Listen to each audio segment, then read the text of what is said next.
Un peu de douceur à présent et de verdure dans cette actualité difficile. Ce sont des plantes qui ont bien failli disparaître, victimes de la déforestation ou d'espèces invasives.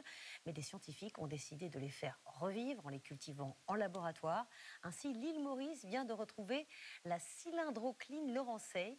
À quoi ressemble-t-elle? Une solution pour la planète est signée Simon Ricotier et Léo Bensimon. Cette petite plante est une miraculée.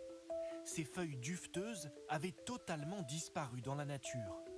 Son nom, Cylindrocline laurencei. Il y a 30 ans, l'espèce est déclarée éteinte. Aujourd'hui, elle pousse à nouveau.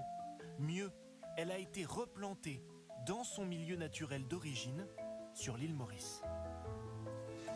Allez, tu peux pousser maintenant. L'histoire d'une renaissance et d'un exploit scientifique. Depuis le temps qu'on la cultive dans des pots ou dans des tubes, je pense que la prochaine étape, c'est la floraison en nature. La boucle est bouclée et c'est l'ouverture, l'écriture d'une nouvelle page. L'œuvre de botanistes français. Stéphane Buor s'intéresse à la cylindrocline depuis qu'elle a disparu à l'île Maurice en 1990, remplacée par d'autres plantes importées par l'homme. La principale cause de disparition de cette plante sur son unique site en nature, c'est le développement des espèces invasives. C'est ce qui fait que cette plante a été étouffée, éliminée de son milieu naturel. In extremis, avant son extinction, un botaniste rapporte en France une 50aine de graines, dont certaines sont encore conservées ici, dans ce congélateur. On a plus de 2000 espèces qui sont stockées dans ces congélateurs, dont certaines espèces sont complètement éteintes en nature, comme l'était le cylindrocline il y a quelques années.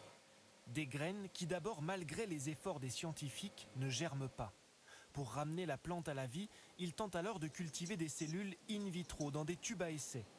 Une fois suffisamment développés, les plants sont mis en terre et continuent leur vie dans cette chambre de culture, où la lumière, la température et l'humidité sont contrôlées.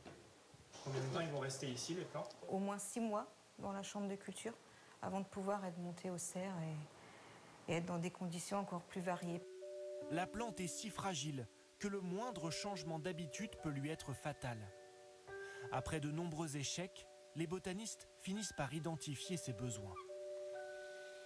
C'est vrai que par le passé, on a fait des erreurs. On avait tendance à arroser parfois un peu trop et on se rend compte que cette plante, si elle a trop d'humidité, elle meurt.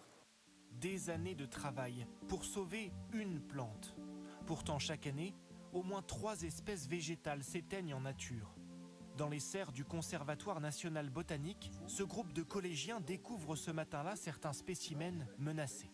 Si cette plante disparaît, est-ce qu'on pourra un jour l'utiliser? Non. Peut-être qu'une plante peut servir un jour, à condition qu'elle soit encore là. Des plantes qui pourraient, comme la cylindrocline, être préservées, voire ressuscitées grâce aux nouvelles technologies. Nous avons par exemple une énorme banque de données, de plus de 10 millions de données sur la flore botanique. Demain, avec l'intelligence artificielle, ça pourra peut-être fournir les solutions pour mieux préserver l'avenir de la biodiversité botanique sur la planète. Aujourd'hui, dans le monde, 40% des espèces végétales sont menacées de disparition.